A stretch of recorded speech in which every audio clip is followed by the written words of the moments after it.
Hello, everyone, and welcome to Blogging Theology. And today I'm delighted to talk to and welcome Brother Ali. You're most welcome, sir. Assalamu alaikum. Wow, Adik Wassalam. I've heard you give that exact introduction to some of my favorite people and some of my favorite subjects.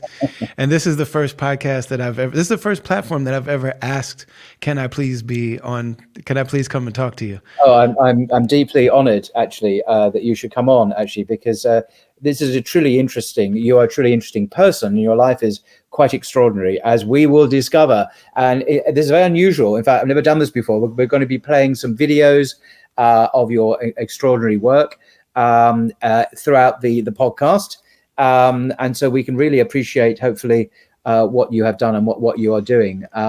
So I'm just going to, by way of introduction, for those who are not familiar with your life, I'm just going to share a description that you've given me. So Brother Ali is a respected hip hop artist, speaker, and community leader.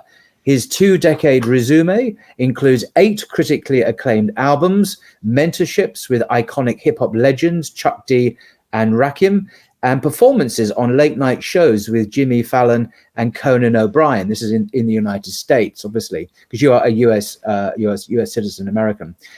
His provocative and uplifting brand of hip hop has earned him coveted press features like Rolling Stone's 40th anniversary edition and Source magazine's Hip Hop Quotables, while his outspoken social justice message has landed him on government watch lists. He's also lectured at universities from Princeton to Stanford and delivered the keynote address at the Nobel Peace Prize Forum. Now, when he's not rocking the mic at Coachella or being arrested for civil disobedience in support of marginalized communities, he also finds time to travel the world learning and teaching Islamic spirituality under some of today's most renowned teachers. In addition to leading worship services and classes, he co-founded the Jamali Project? Jamali, yeah. Jamali, thank you. An organization that helps Muslim converts and spiritual seekers, access the beauty of the Islamic tradition. Brother Ali recently launched the Travelers podcast from his new home in Istanbul, where you are now, exploring life's journey with cultural, spiritual, and thought leaders from across the globe. Boy, that's such an action-packed and busy life you lead. So can you tell us perhaps a bit more about your life? And you obviously are Muslim, but you've been a Muslim virtually your entire life. And there's an extraordinary story of how you came to encounter the Quran and the teachings of Islam as a child, basically, or a young man. Bismillah. Yeah. So, I'm an albino and I grew up in the Midwest. I'm the children of white parents that grew up in the Midwest in the United States. So if you've ever seen the TV show Leave It to Beaver, that's how my parents grew up. I'm guessing that you've never seen the movies of the 90s that look like what the inner cities look like. But for people who have seen Boys in the Hood or something like that, that was more the kind of the world that I grew up in, or something closer to that, and in between those two worlds.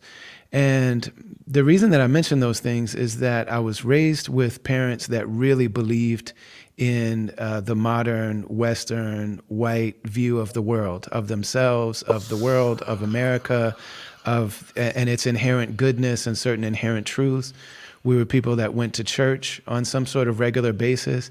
Not that we were people of a deep religious conviction, but just that's what nice people did, and the things that the government said were true, and all of the standard narratives. But because of the fact that I'm albino and we moved so often, I experienced what now they call bullying. When I was a kid, it was just very, very mean, dehumanizingly disparaging treatment from other kids, mostly from other white kids. And when I was young, my mother, one time we moved, and it was so bad that I had ulcers when I was a really young child, like 5, 6, 7 years old. And so we moved one year, and my mom said, well, what if we dye your hair and we get you tinted glasses so that people can't see what you look like? Wow. And maybe that'll help you blend in, because she really cared for me. But what I realized is that, I sat in the chair and they put these chemicals in my hair and it smelled bad and it hurt and all this stuff. And then when I got done, also my hair grows out of my head the way that it does out of my beard. It grows straight up in the air. So they had to use gels and sprays to lay it down. Wow. And they almost disguised me to look like a standard issue Midwestern white boy. I Yeah. had blonde hair that laid down with a part in it, and I got these tinted glasses. And it was interesting because I started to feel even more depressed, and I wasn't sure why. Yeah. Yeah. And it was a black elder woman that worked at my school that helped me understand the history of what ended up being a movement and a slogan that black is beautiful. And this experience where black people in the West, in England and also in America and everywhere where, you know, white people had colonized and enslaved African people, to start trying to adhere to European standards of beauty. So you have black people using all sorts of chemicals to adjust the hair and lighten skin and things like that. And what I realized by talking to this woman is that what my mother had done, inadvertently, not realizing it, was not only reinforce the idea that something was wrong with me, but that I needed to disguise myself to look more acceptable and more like the people that were treating me the way that they were, just being the way that God made me. And so this woman taught me about Black is Beautiful, and it really opened up a new world to me. And I was maybe 7 years old when this happened, but I realized this woman knows things about the life that the world I'm living in, that my white mother doesn't know. Interesting. And my white mother can't help me with this because she doesn't know what it's like to live in a body that is seen as unacceptable. And Wow. I don't know it the same way that Black people know it, but I know just enough to taste it. And that there's wisdom out here that's not part of the dominant narrative that is deeply true.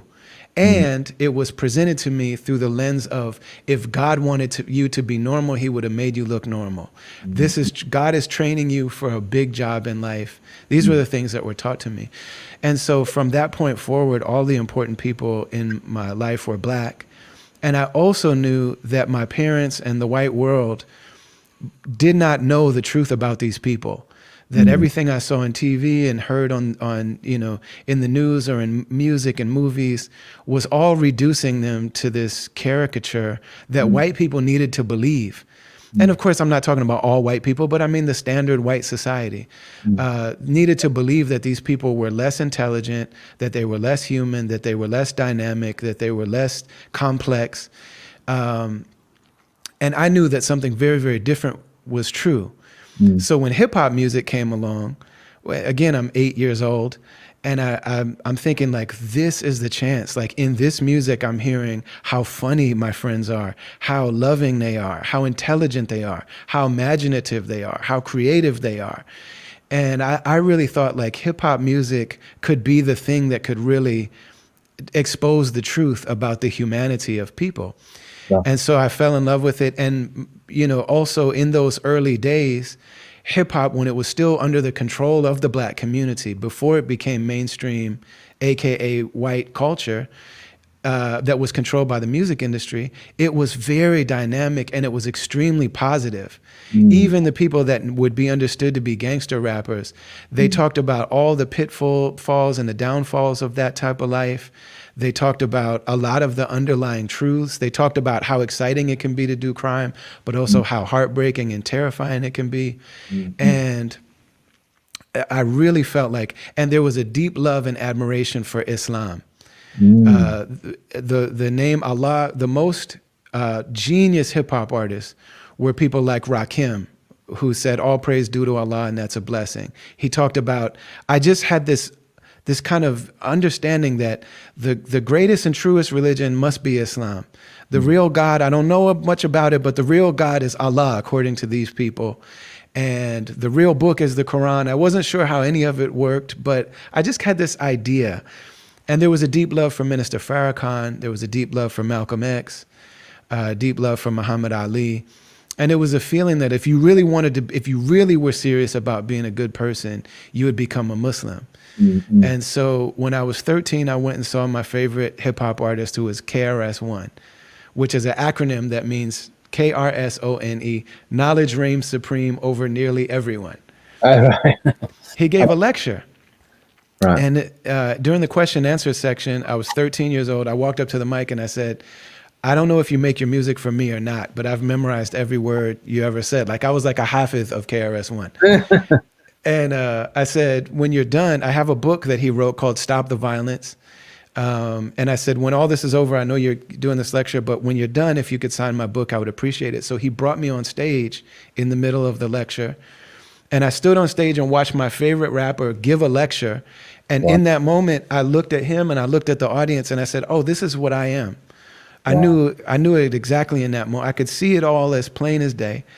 And he also said, you should read the autobiography of Malcolm X. Right. Yeah. Yeah. So Yeah. I read the autobiography and, you I know, did just pause you there, brother, if I may. please. The people who've not read Malcolm X's autobiography, it really is a must-read book. I read it some years ago, but it was such a powerful work and very disturbing. I mean, this is not a happy read, really. A lot of it is very, very traumatic and unpleasant, but it's such a raw book and such a profound book. And I'm not surprised it had a huge impact on you. And many people obviously have read it and become Muslims as a result.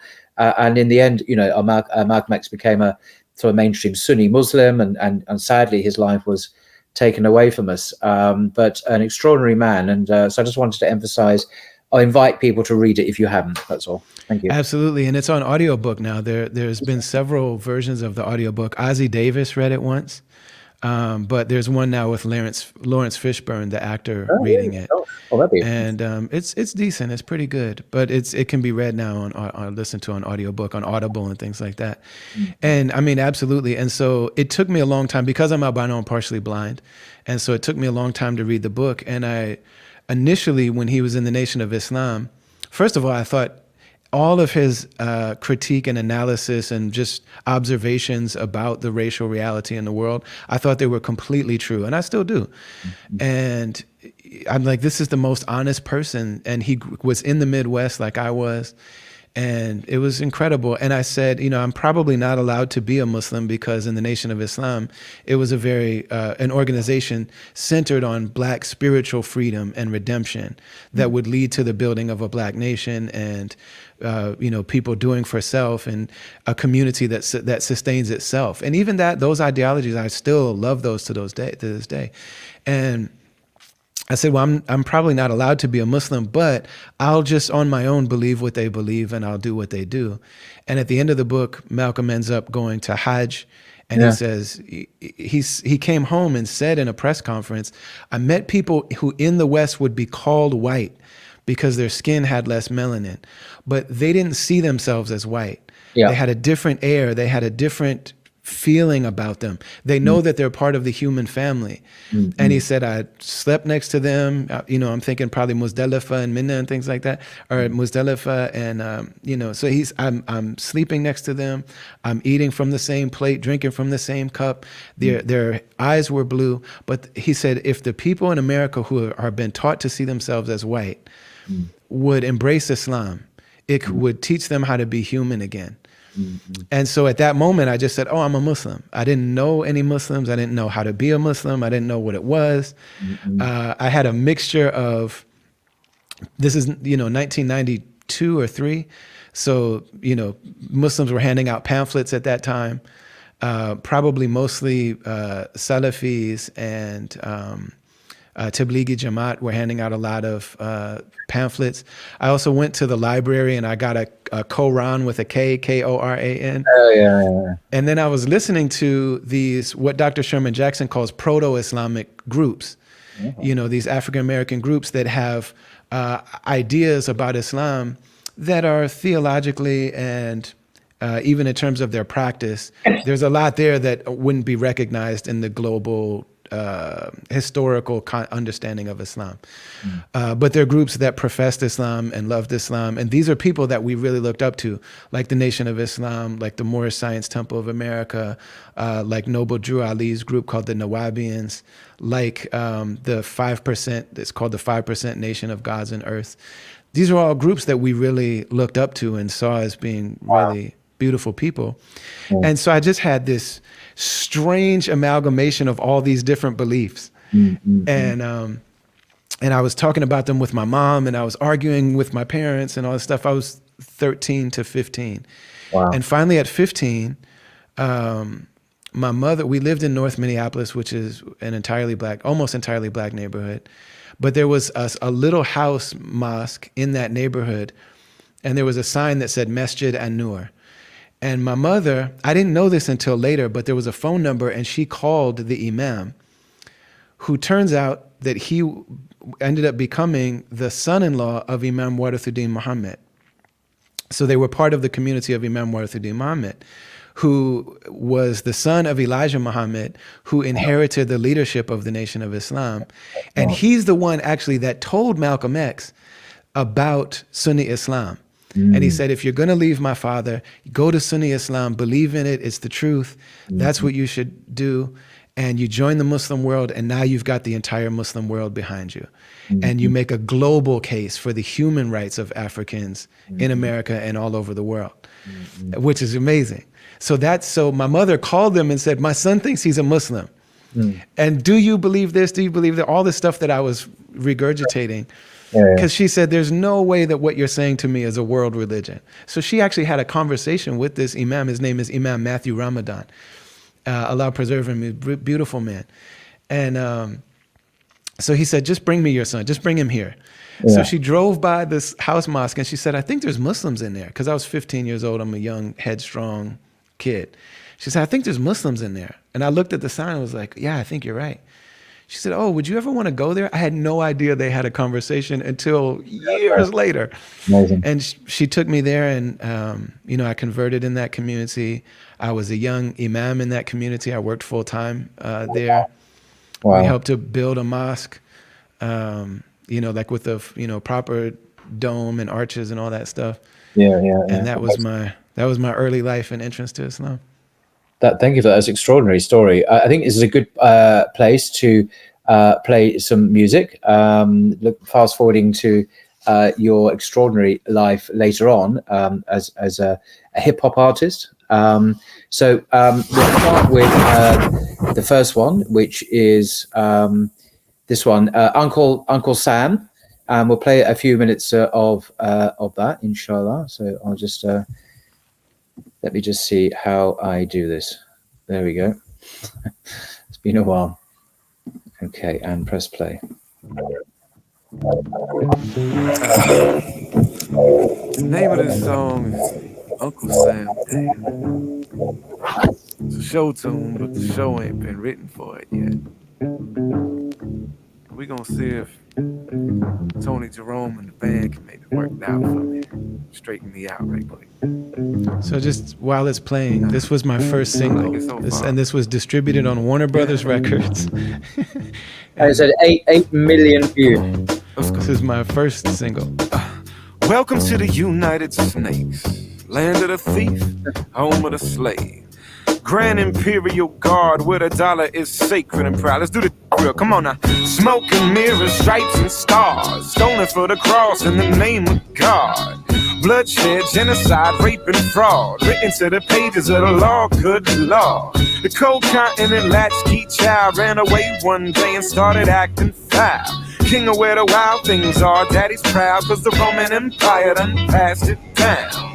Imported and tortured the workforce and never healed the wounds or shook the curse off.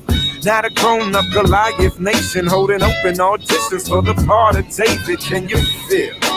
Nothing can save you. You question the rain, you get rushed in and chained up. Fist raised, but I must be insane, cause I can't figure single damn way to change. But welcome to the United Snakes, land of the thief, home of the slave. The Grand Imperial Guard, where the dollar is sacred and power is God. Welcome to the United Snakes, land of the thief, home of the slave. The Grand Imperial Guard, where the dollar is sacred and power is God. All must bow to the fat and lazy. The obey me, or why do they hate me? Who me? Only 2 generations away from the world's most despicable slavery trade. Pioneered so many ways to degrade a human being that it can't be changed to this day. Legacy so ingrained in the way that we think we no longer need chains to be slaves. Lord, it's a shameful display. The overseers even got raped along the way. Cause the children can't escape from the pain, and they born with the poisonous hatred in their veins. Try and separate a man from his soul. You only strengthen him and lose your own. But shoot that if you walk near the throne.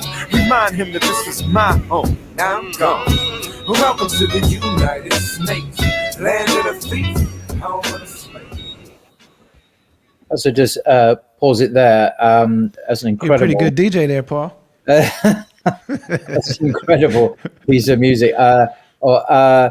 I mean, what struck me when I first saw this was it wasn't just the music, the sound. I mean, is your use of language.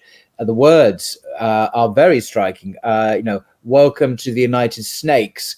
And I didn't pick that up when I felt, hang on, there's something not quite right there.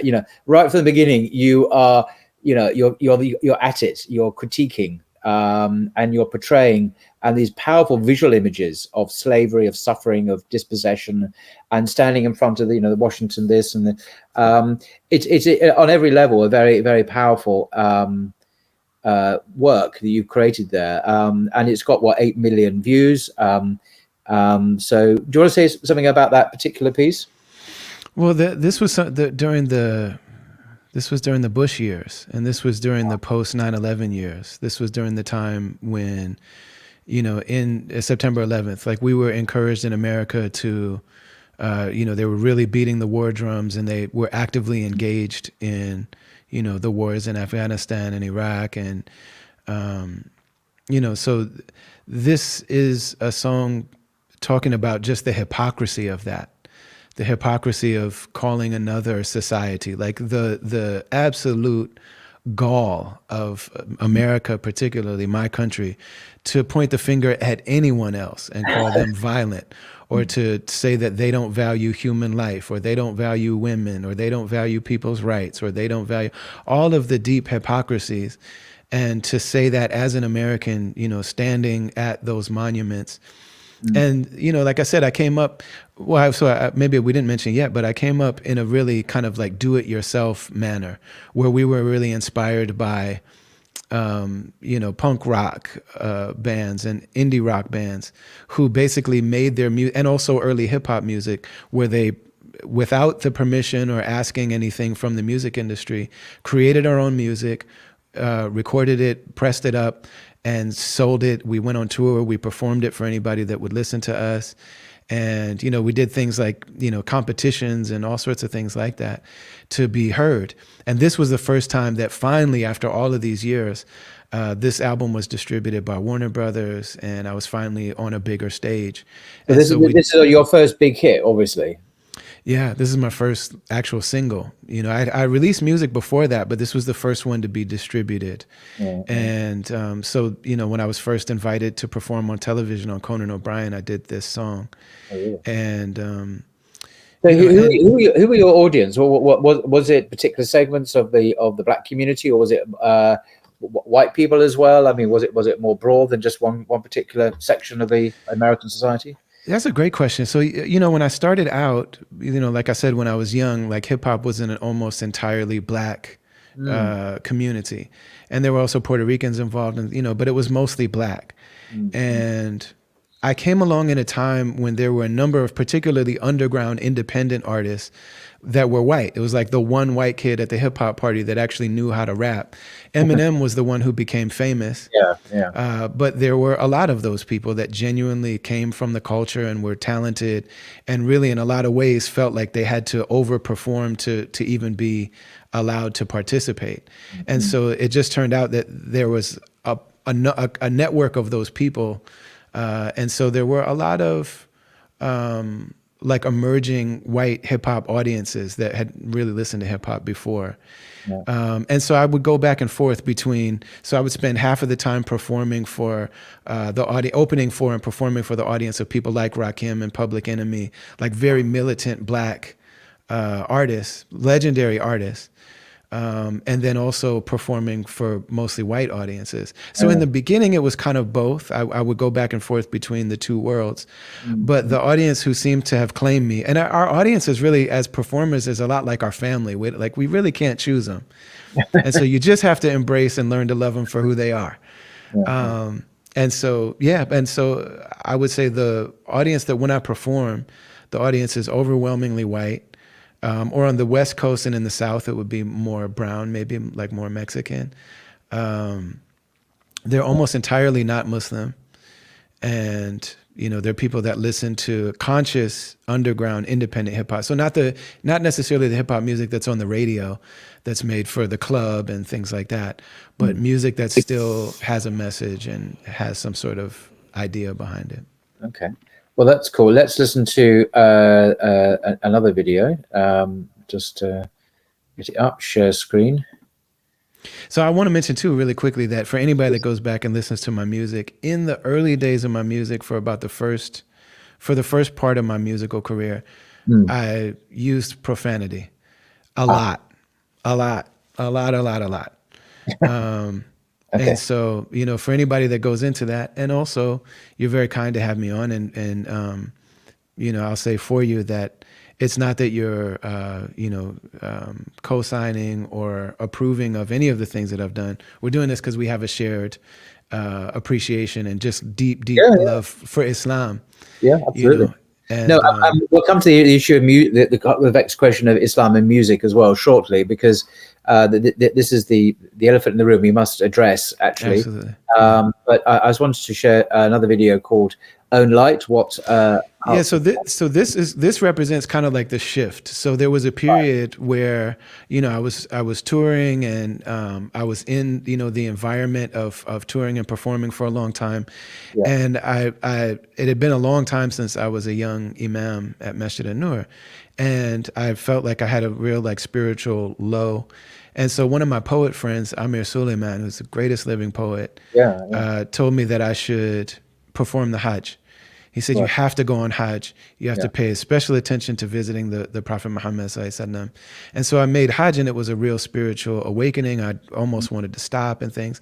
And so, but along the way, I came in contact with Dr. Omar Farouk Abdallah, who also is not at fault for any of the mistakes that I continue to make. But he's somebody that has encouraged me, and we've become very close. And so he's at the beginning. So this starts the phase of my career, the second half of my career, where it's very intentionally spiritual music. It's very intentionally da'wah, and so from this period on, anyone listening is safe from the language that was in the first half of my career. Well, greetings to all of you in the language of love, the universal language. Beauty is the splendor of truth.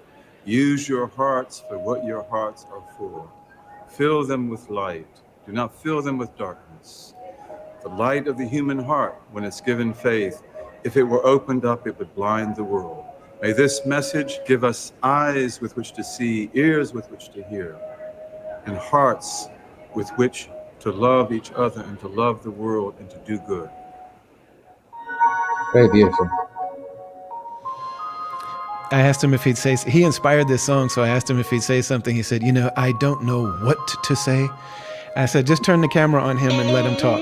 And he just said that in the first take. Just, incredible. You're not using your heart for what hearts are for. They've been trying to shut us down our whole life. I thank God for healing. You ain't gotta get me lit, I got my own life. Thank God for listening. Listen, you've been trying to build me up my whole life.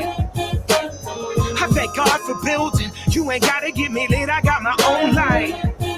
I thank God I'm living. Sometimes I feel like a stranger. Baby, I ain't from here. World going crazy. How could that be unclear? Know that I'm a soldier. Hearts on my battleground. Sword in the holster. Had to come back around. I ain't trying to hide away. I just had to meditate. I ain't got a lot to say. What the ancestors made. Speaking to the whole globe. Numbers don't occur to me. You can listen solo. Cause you're the whole world to me. I jump in with both feet. Nothing low key. You can find me where I'm supposed to be. Where my folks be. If you listen very closely, you know who chose me. Nothing that I own owns me, and so I'm so free. I remember being hungry, needing groceries, nighttime getting no sleep till my nose bleed. Got a message to the police. You're not using your heart for what hearts are for. They've been trying to shut us down our whole life. I thank God for healing. You ain't gotta get me lit, I got my own life.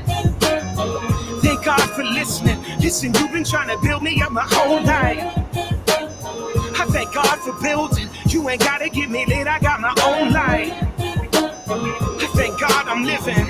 Not 1 second, I believe what you're telling me. I know you invented disease and sell the remedy. Universe is sending me centuries of memories. So the very breath that I breathe is all I ever need. I got that Muhammad Ali up in my pedigree. Yes, I be speaking my piece up in my 70s. Ain't worried about you threatening me. I'm just being honest. Okay, we'll pause it there. Let me just remove that.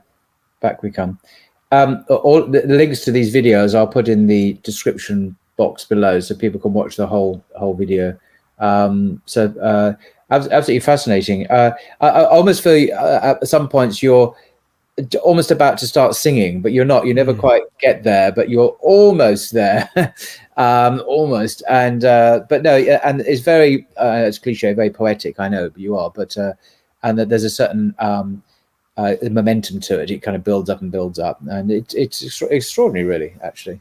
And it's very spiritual, clearly, and some stunning, pastoral scenes, visual scenes, and scenes of people in difficulty as well. So it's a very striking video. So the person that directed that video, a lot of it, I really left a lot of it in his hands. So it was inspired. The song was inspired by Dr. Umar Farouk Abdullah, who said, "Beauty is the splendor of truth." That there's a cosmic relationship between truth, which is unseen, and beauty, which is. And so beauty is the language of truth. Beauty is what allows the truth to be communicated on a heart level that doesn't necessarily require intellectual agreement. It doesn't, or theological agreement. There's something that beauty does to communicate truth in a way that soothes the soul.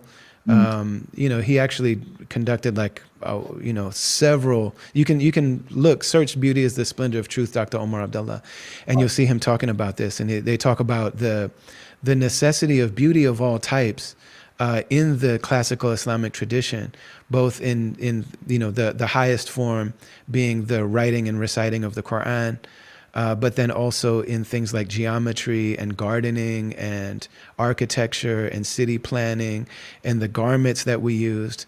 And not only in the Islamic tradition, but in all places where spirituality was at the forefront of their culture, you see beauty in the Zen tradition. And so I told all of that to this director, who's a Native American brother who practices Native American spiritual tradition. And so what he sought to do with that video was to set Islam next to other types of spiritual practices. And so you see in there, there are people doing yoga, and there are people drumming, and there are people, in hindsight, there are things about that video that I would probably do differently. One of the main things is that there is an actual image of the Buddha that I have a lot of friends that are scholars, and I won't say the person's name, but one of them actually said, "Is there a way to remove that the Buddha is an idol?" And I said, I didn't even think about that. Right. And then there are people doing yoga, and there's some stuff that maybe, So again, it's not that Dr. Umar or anyone else, is co-signing all the things that we're doing, and certainly there are mistakes being made. No, thanks for pointing that out. No, I think this is something we must address, if it's okay with you now. So you mentioned the Islamic tradition, and of course, in the Islamic tradition, we have 4 schools of law, 4 madhabs as they're called. And we both know someone, Professor Abdullah Ali from Zaytuna College, and he's an expert on Islamic law and the prophetic tradition. And I was very privileged to talk to him on BT about controversial matters like music in Islam. And there's a video on BT. If you look it up, people can watch it. And he's in the Maliki tradition. He's a Maliki scholar. He was my first Maliki fiqh teacher.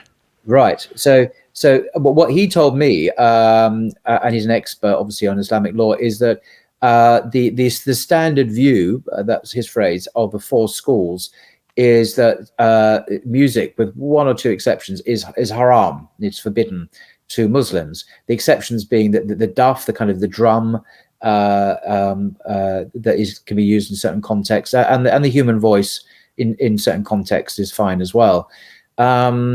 But although that is the standard view, there are some scholars, most famously, of course, Al-Ghazali, who had a different view. And there are many other scholars, perhaps less famous than he, who've also had different views, say, about the authenticity of the hadith, upon which the standard view is based. Some are more skeptical of these authenticity of them than others, and so on. So I'm not going to get into the thick of this because that's obviously I'm not a scholar, but the standard view is that it's haram, and one has to deal with that fact. And I just wanted to know how you negotiate as a Muslim, how you negotiate that, and how you see your work in relation to the Islamic tradition.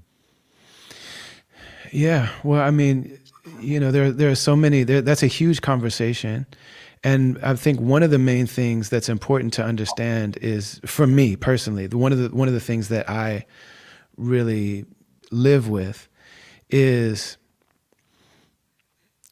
firstly, that music and culture is what not only brought me to Islam, but also the particular tradition of music, which it's not unique. It's not the only one. But, in the context of America, music is how the enslaved people communicated their desire to be close to God. It's how they survived everything that happened. And also, music is that particular community's inspiration to the entire world. In a time where people are moving away from not only religion, but also, anything that really focuses on meaning, where most cultural events have become spectacles, they've become sport and play, they've become, music is the one area where people still collectively focus on the unseen and focus on meaning. And, I'm well aware of what the music industry has done with this music and has popularized, and the versions of the music that they've chosen to focus on. But the reality, in terms of the actual hearts of human beings, the legislation, we have theology and we have fiqh, and then we also have the realities of the heart. And the reality for the people that I come from and for me is that the language of the heart in connecting to meaning, to truth, to beauty, to the desire to be close to God, that language has been conveyed most effectively through music. There was a scholar once who was visiting Istanbul, and I ask all of them about this. And I love to ask scholars that I know hold that it's a dominant opinion that Yeah. And I think we also have to be really careful, because to just say music is haram is actually untrue. If we just say it in that kind of statement, it's untrue, because it really gets to what do we mean by music and what was meant by music by when people said that 1,400 years ago or 1,200 years ago. Because for hip hop, and specifically, the pillars of what make hip hop and rap music what it is a rhythmic beat played on drums or synthesized drums, and a human voice speaking and singing poetry over the top of it, which enters an area that's not haram depending on the conditions. What's being talked about? What's the environment? What's the intention? What are the, then we start to get into those type of conditions. Specifically, what they're talking about when our scholars said music, they were talking about instruments, especially instruments that are blown and played with strings. Those were the things that they were talking about. And even that, Imam al-Ghazali is not, people have these weird opinions and understandings because people like Imam al-Ghazali and people like Sheikh Abdul Qadir al-Jilani have been represented by people that are like, we don't really care about the Sharia. But that's not who those individuals are.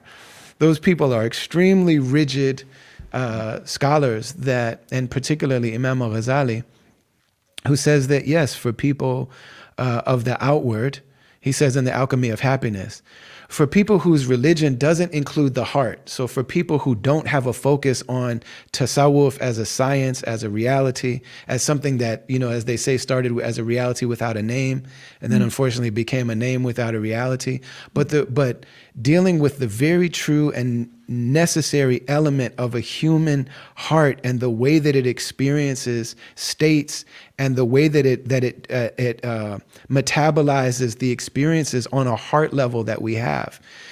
That's not the realm of fiqh, and neither is the realm of it's a different aspect. So Imam al-Ghazali says, for people who their religion isn't about love, then for those people, maybe music should be haram, because music fans the flames of what's going on in the heart. So if the heart burns with love for God, and for the people who have accepted and believe as their view of Islam, that my Islam, the heart of Islam is my heart's connection to Allah. Absolutely, the theology has to be right. My aqidah has to be right. And I have to understand, like, it has to be deeply rooted in the Sharia. There's no love of God that well, me and God are so close that I don't need to follow the Sharia. That's false Islam. That is not Islam. No question about that. Yeah. But Imam al-Ghazali said that for people who their relationship to Islam starts in the heart, that those people need to have sometimes that the food of the heart and the spirit is music. So that's been my experience. So when we just say that music is haram, the reality is that it's not a qat'i issue that's addressed in that way. The majority of the scholars have said, and so the takeaway becomes, and so Imam al-Ghazali starts to talk about, anybody that says that music is entirely haram is mistaken. Also, anybody that thinks that all music should just be taken without grave concern for what's the intention and what's the effect that it has, and what are the associations that it has, and what are anybody that just plays with music, not plays music, but plays with music like it's something of not much consequence, is also deeply mistaken. And so he starts to talk about times when, even for a spiritual lover, that music would be haram.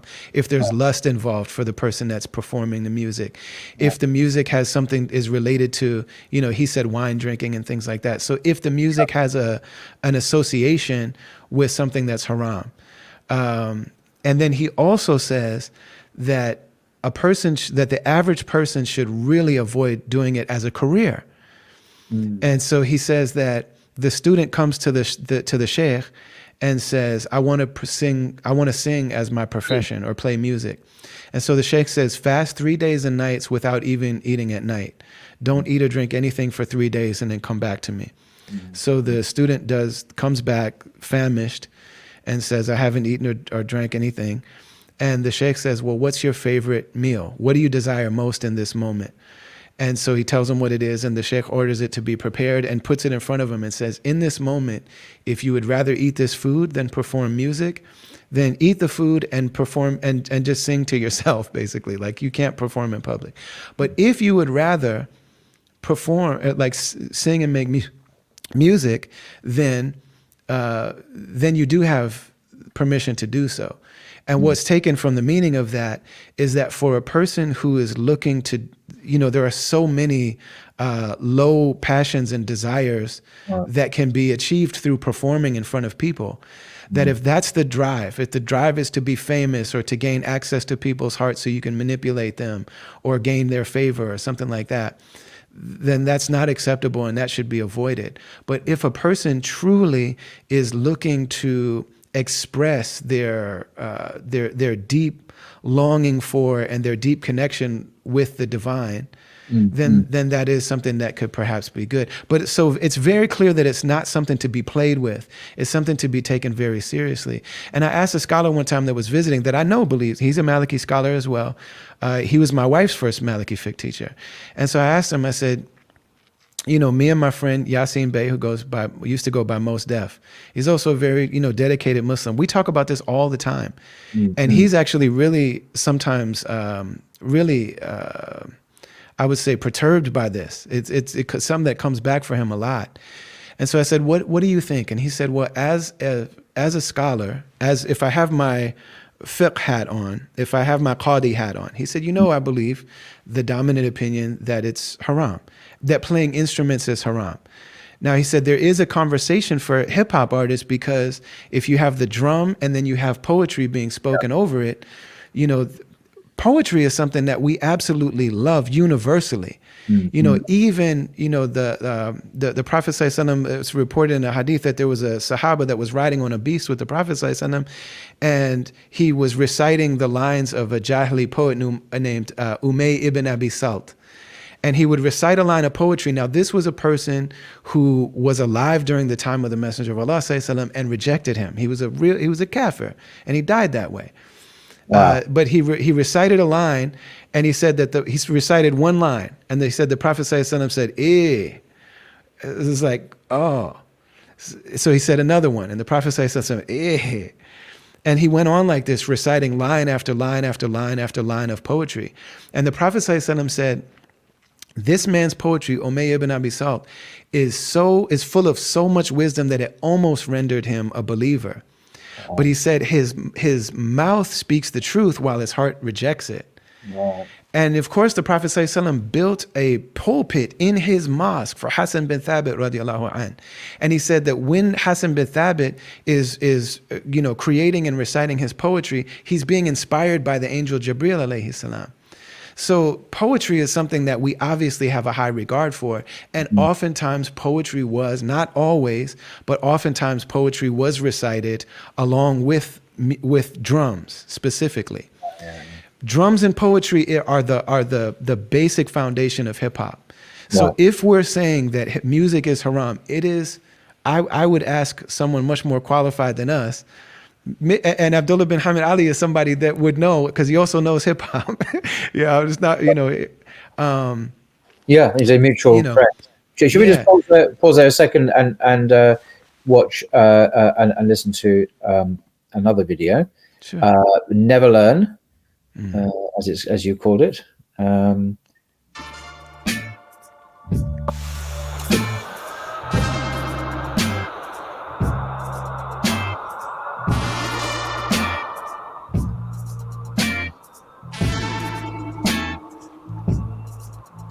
don't know where to turn. I hit my head, I guess I'll never learn. They tell me I should let it bleed, let it sting, let it burn. Get my head firm. I don't know where to turn. I hit my head, I guess I'll never learn. They tell me I should let it bleed, let it sting, let it burn. Get my head firm. My goodness, good morning. You're still an apprentice. Every generation of MC with me, so I'm ill by consensus. You see what I speak, you touch it and feel it, all six of your senses. My mission is endless, I've been in this 10 and I'm still as relentless. Now build you a fence if you're feeling defensive. My power comes from the most high, Lord, God of the globe, sky. Soul vibration is so fly, I can walk on water, no lie. Champion author, small fry, rock of Gibraltar, north side. Serving this culture, mind I confide that I'm here to assault ya. I got some money in the bank that I did not have when I started. Got a little money up in my hands, I do not have money in my heart. I'm standing on champion greatness.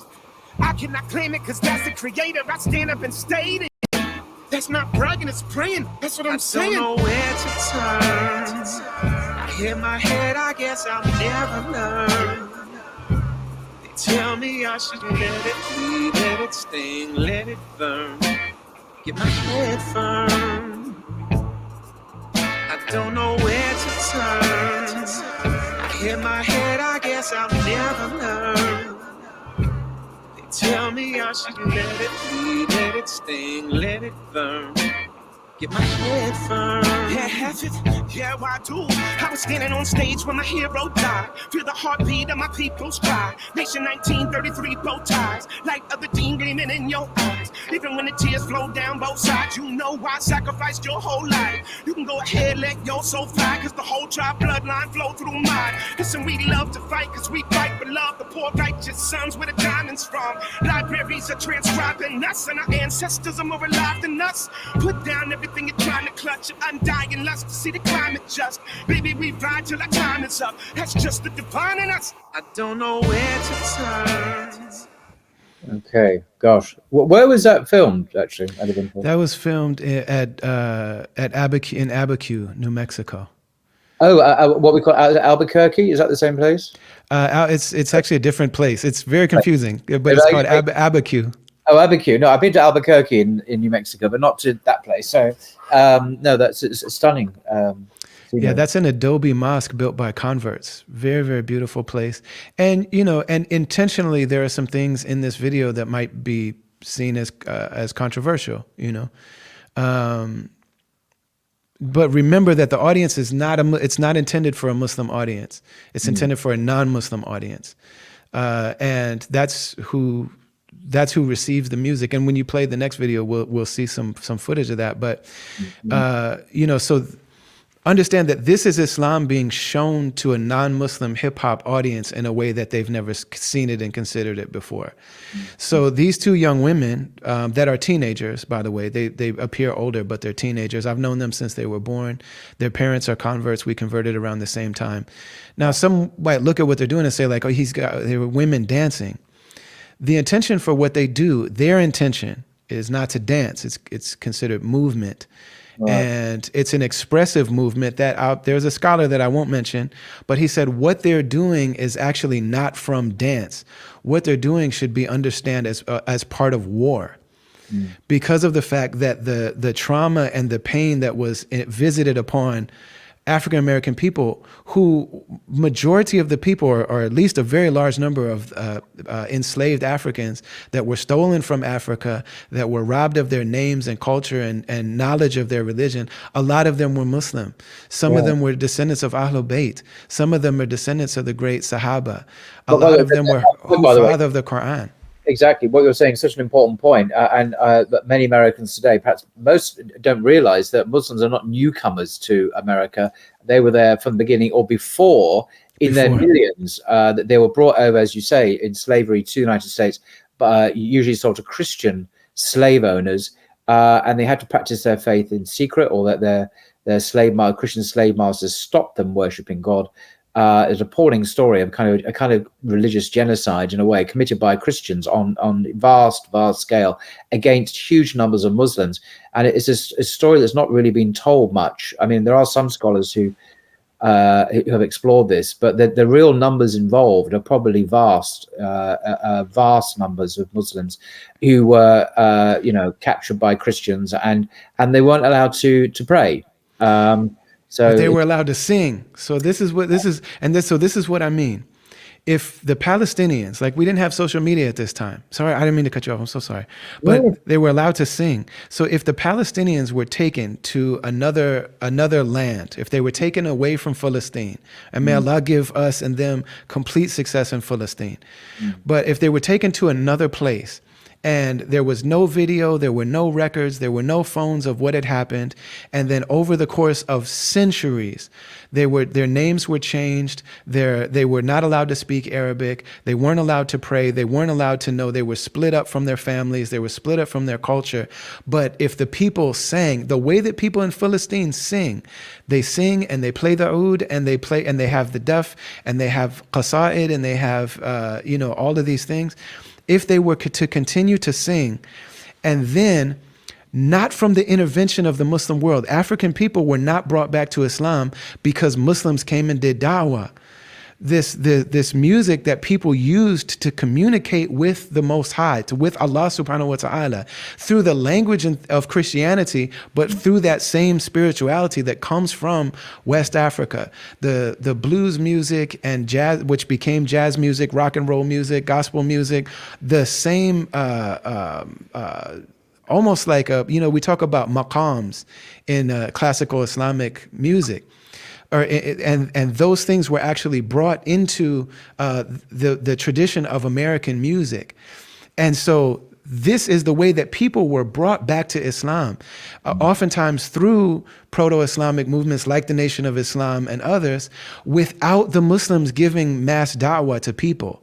It really was a cultural and like an embodied genetic memory of Islam that brought people back. And if you talk to the great scholars of my generation, a lot of them were either were brought to Islam because through hip hop music, people like Sheikh Ubaidullah Evans and Allahumma Sayyid Muhammad, Sheikh Yahya Rodis, and people like why am I forgetting my brother's name?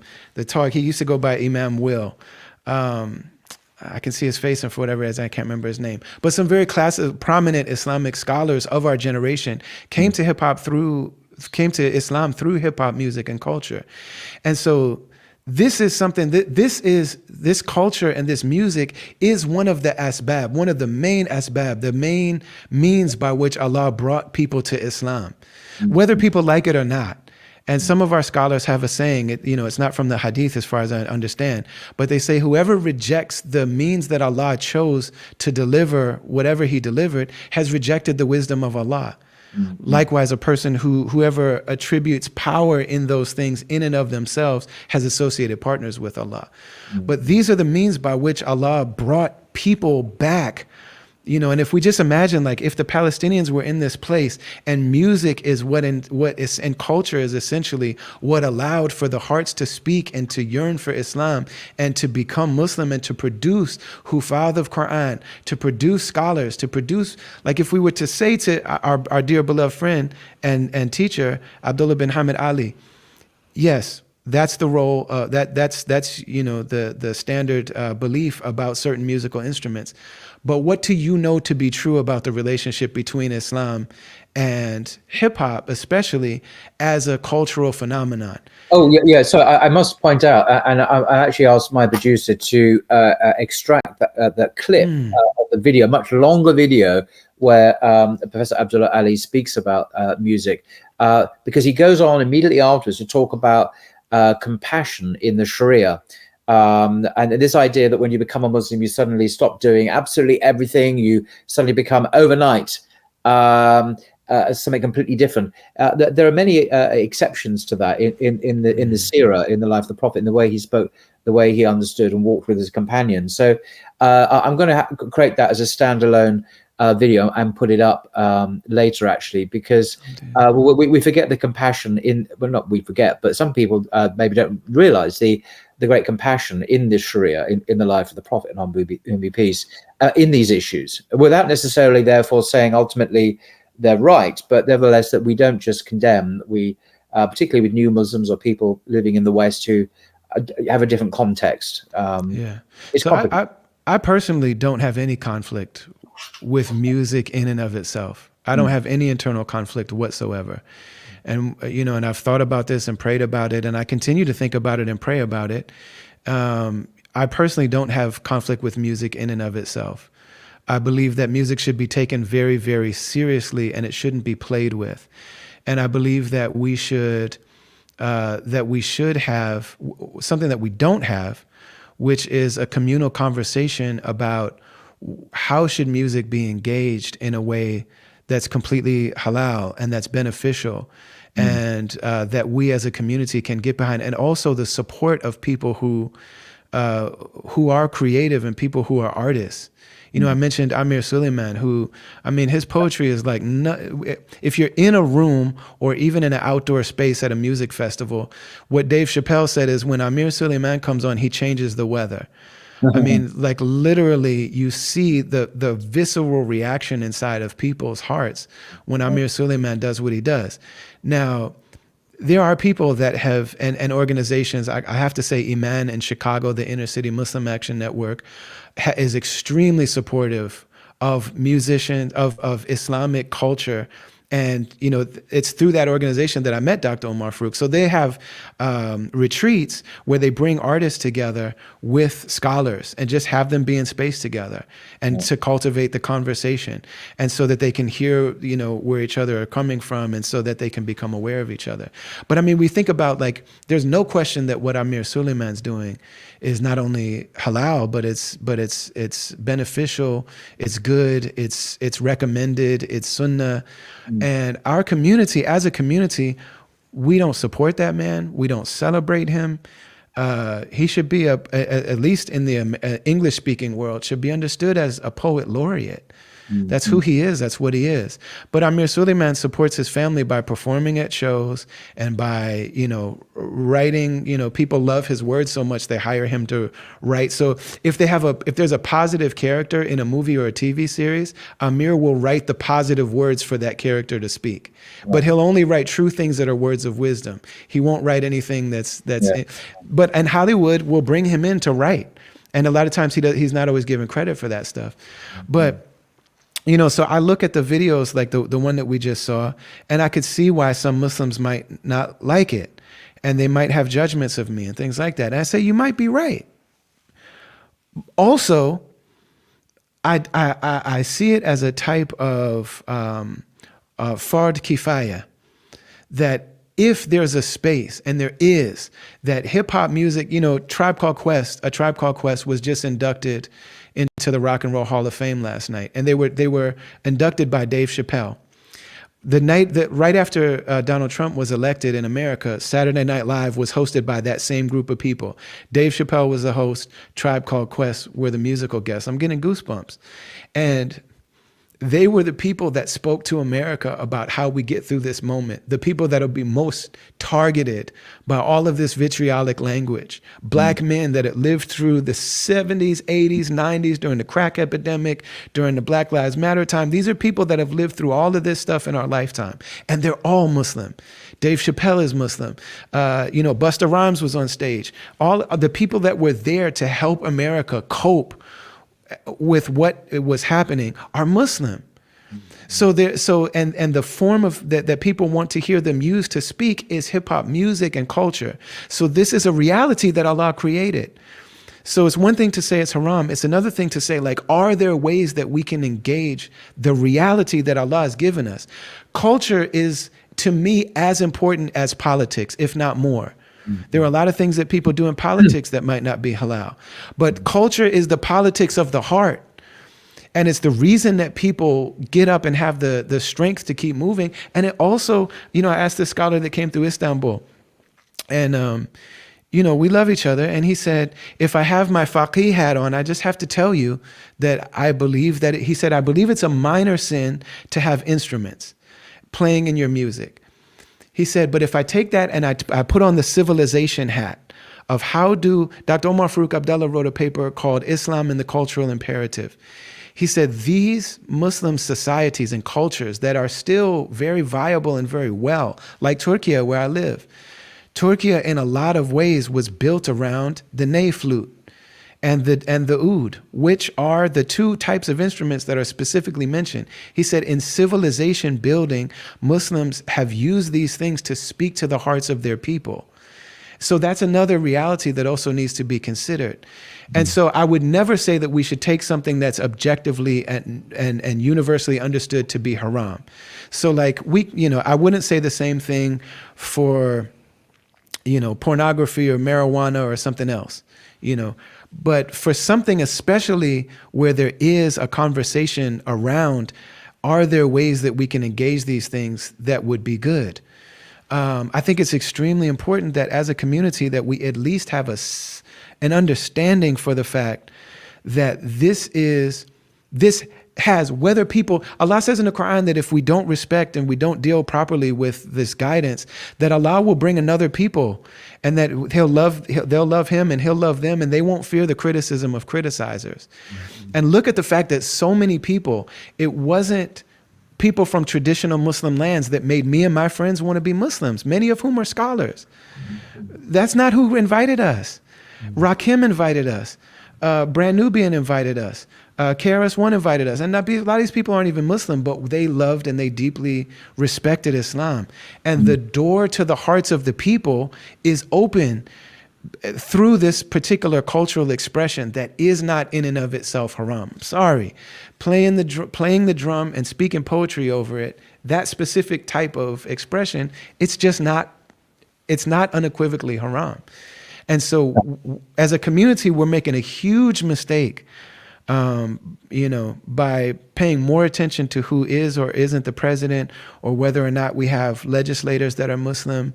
And we are just completely leaving off the fact that Allah, unbeknownst almost to the Muslim community at large, has made Black Muslims who lost their Islam in the slave trade and were never rescued by Muslims. Allah gave them a language that speaks to the heart of the global youth population. There's no greater youth. And if you look, this one small segment of people created rock and roll. They created jazz. They created reggae. They created the blues. They created pop. They created electric dance music. They created hip hop and rap. They created R&B. They created all of and this is the language of youth culture, generation after generation, people who have this deep intrinsic connection to Islam. So if we just say music's haram, you know what I mean? And then we just go back to ignoring it completely.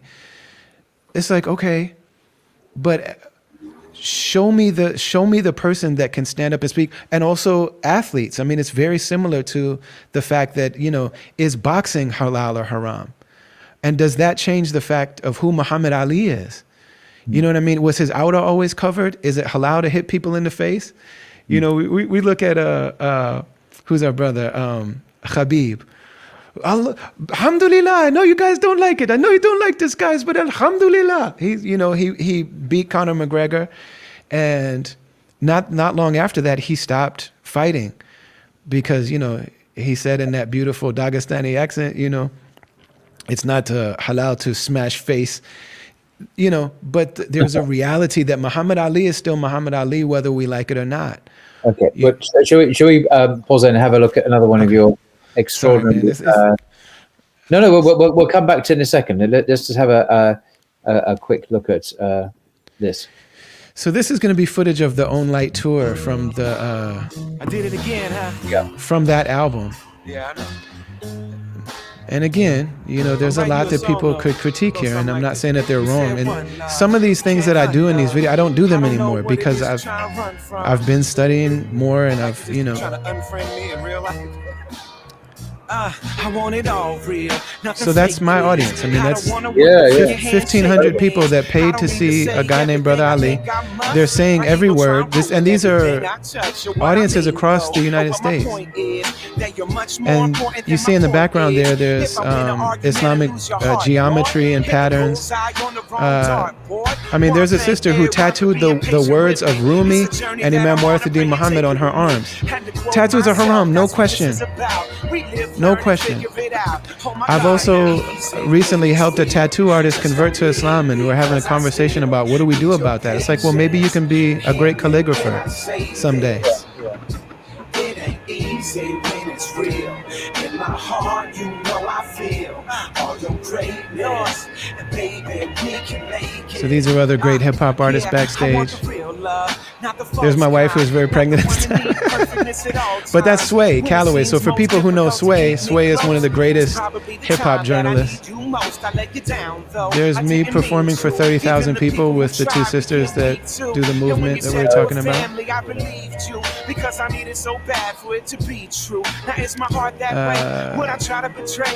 That's a great hip hop elder named Paradise Gray.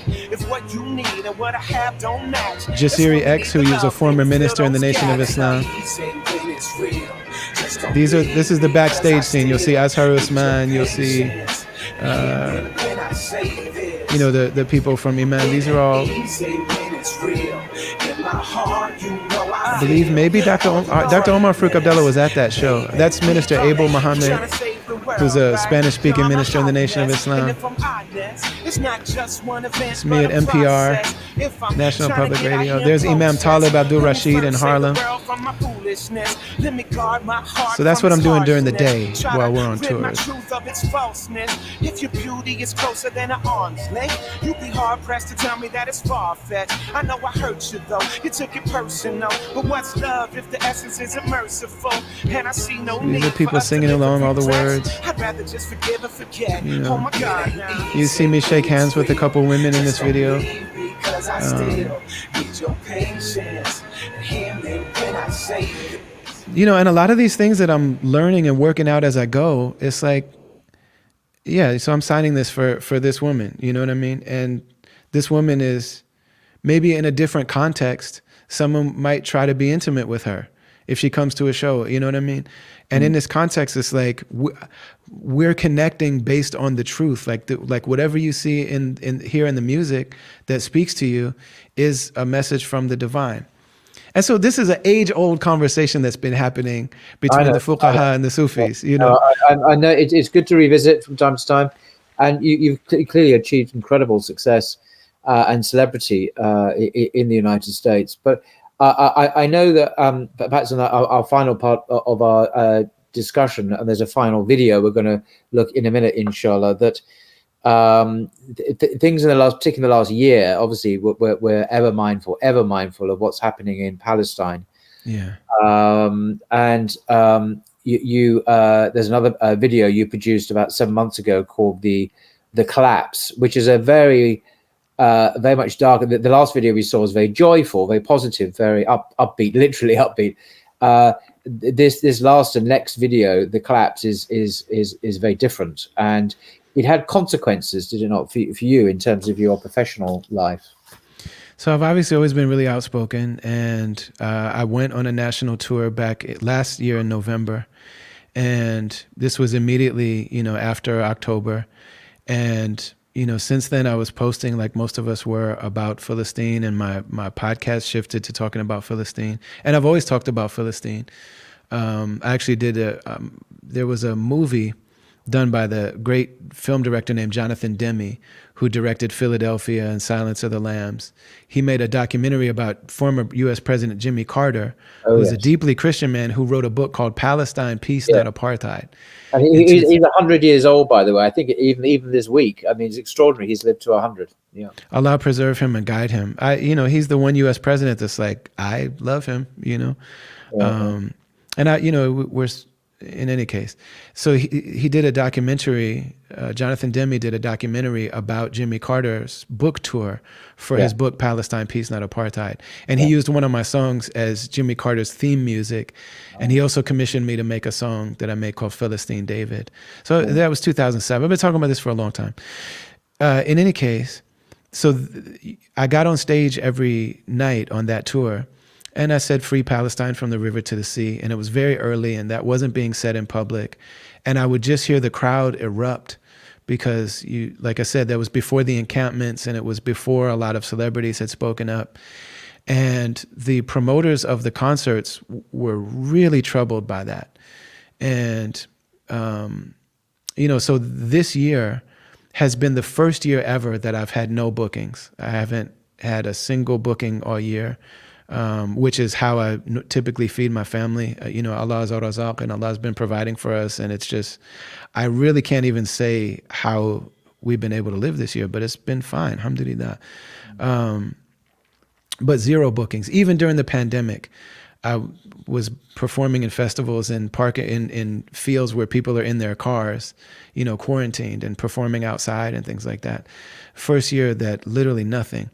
This album, the Collapse that you're about to play, this is an album that's produced, the music and the animation and illustration are produced by a Jewish anti-Zionist artist who goes by his name is Justin. So for a long time he went by Unjust. And while we started doing this project, because he basically it was a countercultural kind of thing. If the U.S. justice system is supposed to be just, then I'm unjust. But so as Muslims, me and Yassine Bey were telling them, names mean a lot. You're not unjust, you're just. So he's crossing out the un now because he's been known by that name for so long. But this beautiful man, we created this album together, and we made this anti-Zionist, anti-imperialist song called The Collapse, and he animated it, illustrated it, and this has really, after years of, like you said in the introduction, being in Rolling Stone and all of the biggest publications, I know all the people that aren't booking me right now. I know them well. I know their children. They love me. The people who write, typically write about us in all these big publications. It's just that some of them are actually Zionists. Most of them aren't, though. Most of them are just afraid that they would be fired from their jobs, or they would lose their sponsors, or that they would become accountable for allowing a stage and a platform.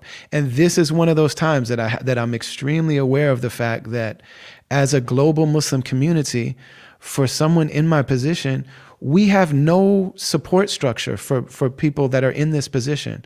Mm-hmm. So whatever people can look and say, he shakes hands with women, and there shouldn't have been yoga in the video and things like that. Okay, mashallah, great.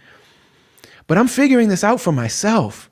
Mm-hmm. I'm figuring this out for myself. And scholars try to help me, but I mean, you know, they don't know hip hop the way that, so we're having these conversations and speaking different languages. Mm-hmm. The Jewish community, on the other hand, and the Christian community pour millions of dollars behind their artists because they understand that, you know, art is the politics of the spirit, and culture is the politics of the heart, you know.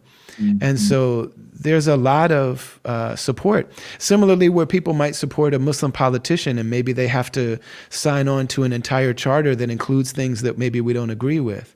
Or maybe in the US, the Green Party or Dr. Cornel West are starting to look appealing, even though we might not agree with them completely on their charter.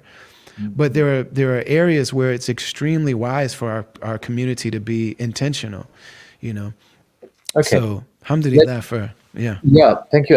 Let's have a look at the final. I think we might watch all of it because it's about 3.5 minutes long. So keep in mind these visuals. So I did the words as me singing the chorus. Right. The visuals were done by a Jewish anti-Zionist brother, my man Just with the big beard, married a Jewish woman, one on Birthright. So these are his, and my words are courageous, but what he's saying here is incredible to me. Okay, let's go for it.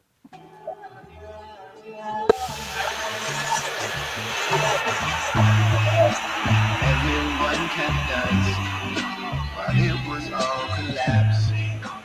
Morning lights were flashing, but they just found it dazzling, drowning out the answers. No one felt like asking. Bismillah, Bismillah. The sun went down. Yo, you see the tyrants buckle when the lies start to crumble. The high turn humble when the empire tumble. The bone chilling condition, war criminal villain. The pronouns are pronounced as chosen and victim. The bombs in the billions to rain on the children. The holy land built on mass graves you're feeling. The poets and the singers got stories in their spirit. Owners in the business oppose it when they feel it, but the trees don't forget it. The breeze blow the message. The rivers and seas hold the image. The tears on our cheeks and the beards hold the sweetest little ring. Yeah, Philistine, repeated in our dreams. When the time turned timeless, the meek finally speak. Oppressors beg the fire to cease. The hearts go blind and so the eyes go to sleep. And who keeping the ruins that you're seeing? That's you in that museum. Can you feel it? Everyone kept dancing while it was all collapsing. Morning lights were flashing, but they just found it dazzling, drowning out the answers. No one felt like asking.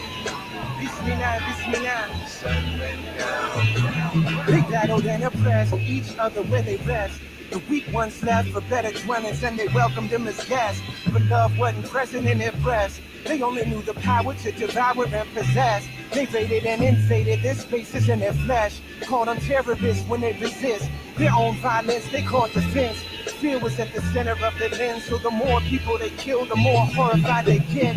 The brave broke ranks in the name of the sacred. They quickly erased and accused them of self-hatred. The circus got cracking, $1 million attraction. Flickering and flashing to deliver the distractions. Opium was the religion of the masses, so they were too trash to see the pillars that were cracking. God counteraction when the math ain't mathing. They lit their own match and started dancing in the ashes. Everyone kept dancing while it was all collapsing. The morning lights were flashing, but they just found it dazzling, drowning out the answers. No one felt like asking. The sun went down.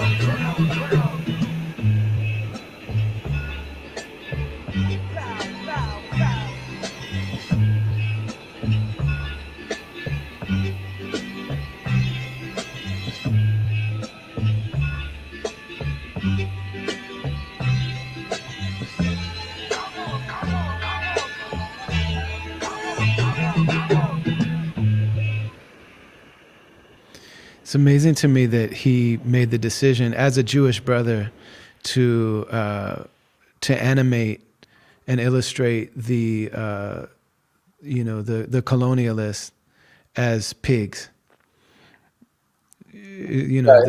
Yeah, and yeah, absolutely. The sort of capitalist pig as well, the rich businessman who's big fat cigar and so on. Yeah, it's a familiar trope. You see that in in the past in sort of Marxist portrayals of capitalism. Yeah. Yeah, his father comes from that tradition. But it's interesting too that that we're given a image of the akhirah where people's actions are embodied, and so there are people that have like the bovine nature of just grazing and eating and drinking, that they're seen as cows, and there are people that are seen as pigs, and that it's amazing. Gosh, Alhamdulillah. yeah. And we were supposed to, this album prior to October of last year, was going to be distributed by a major record company. I haven't been naming names on these things, but and then we had plans, we had a budget, we had schedules.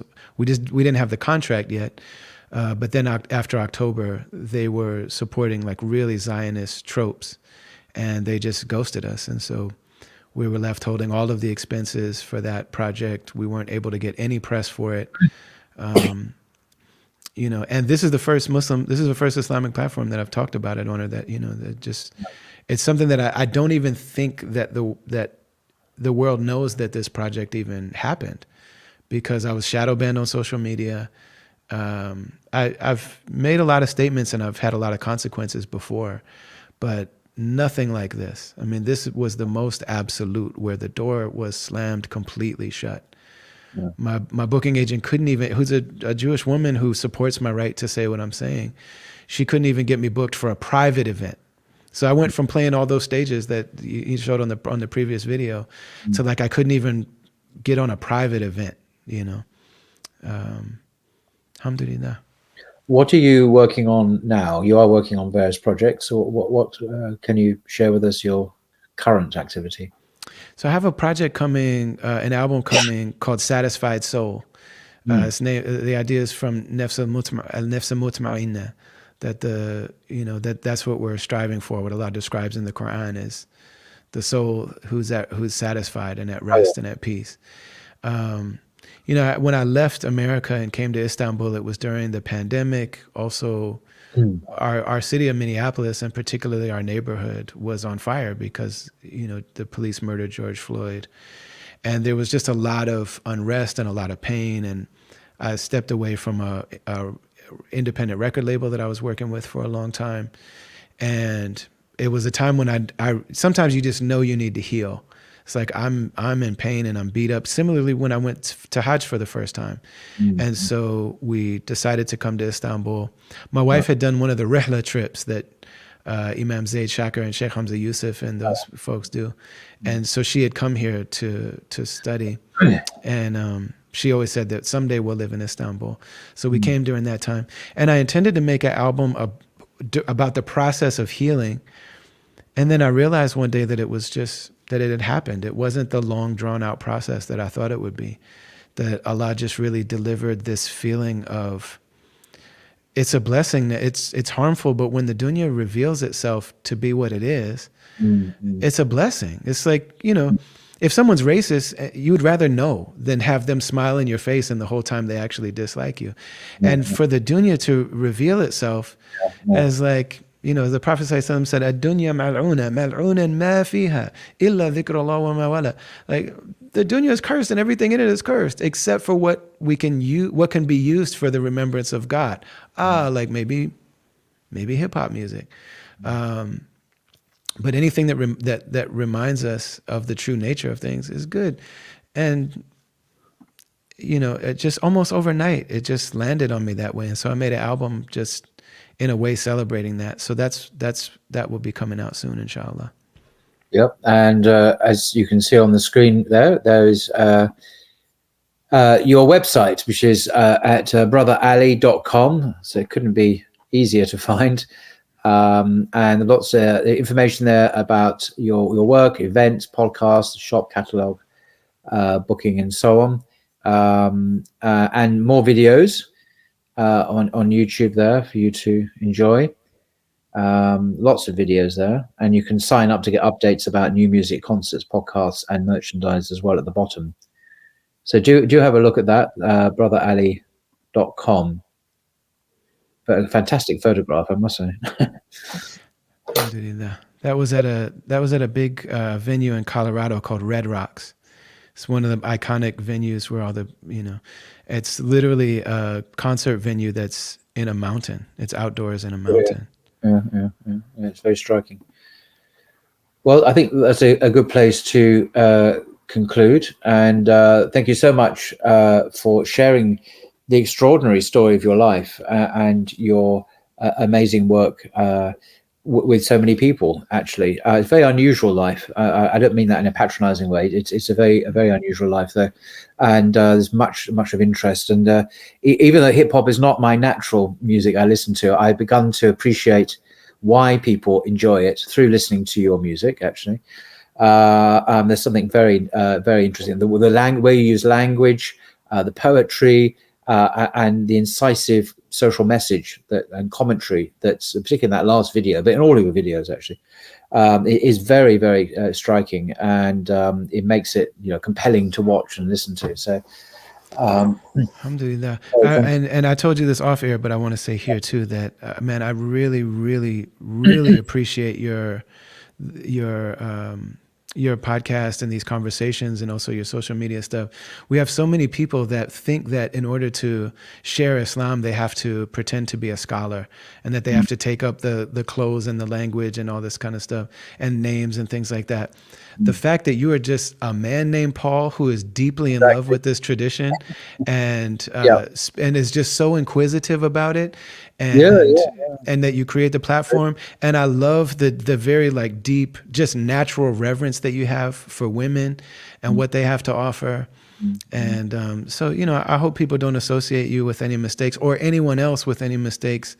That this I made plenty of mistakes. That this ignorant convert to Islam, I was minding my business, and then hip hop came and made me love this religion, and so we're trying to figure it out. And so I'm when I'm passionate, it's not in defense of myself, because it's also a big problem if we sin publicly.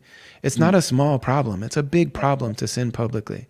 You know what I mean? And hopefully in the cases where, cursing was the wrong thing to do. And so inshallah, we have a public tawbah for that, and inshallah, we pray that Allah accept it.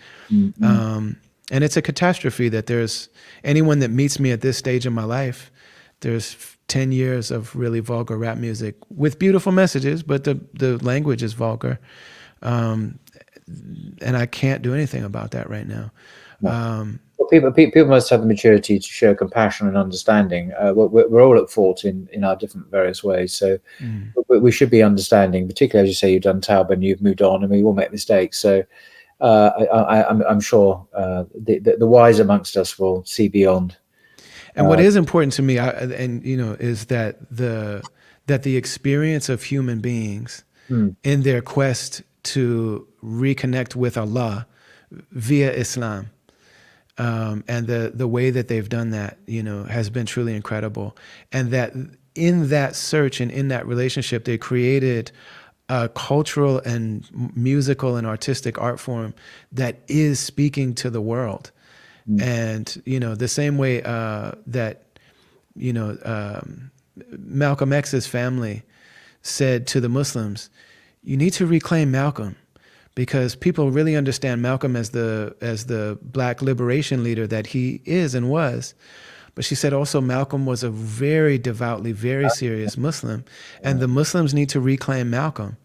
And at times, early in Malcolm's time as a public person, he believed some things that we would really find very theologically troubling.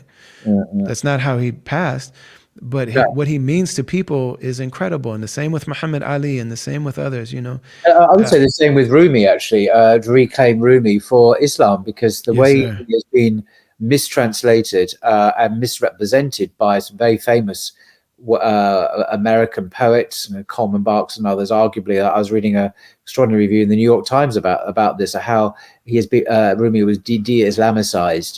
His core identity as a Muslim has been taken away from him, and he's been presented as this kind of poet of New Age and free love and all religions are the same. I mean, this guy Rumi was a jurist. He was he believed in prayer. He took the Shahada from thousands of Christians. He took their Shahada. You know, he believed that Islam was the final revelation, and so on. I'm not saying I agree with everything that Rumi said, the real Rumi, I mean, but that's not my point. My point is he has been robbed of his Islamic identity by the West, who, and say people like Madonna who really like him. Well, they don't really like Rumi. They like a westernized, sanitized, de-Islamicized Rumi. So we need to reclaim these figures. You say Malcolm X was a Muslim. At the end of his life, he was a mainstream Sunni Muslim, and the other figures as well. So we must speak the truth about these people and reclaim them for Islam, I think. Jay-Z and Beyonce have a daughter named Rumi. And, you know, and also Jay-Z has, you know, really been associated with the 5% Nation. You know, he has a chain that, you know, and he's made music that insinuates that he's got a connection to that world. You know, Beyonce has a song where there's a song together actually, where they're singing what sounds like higher, Higher, higher, higher. And my wife and I one time went to a concert with the two of them.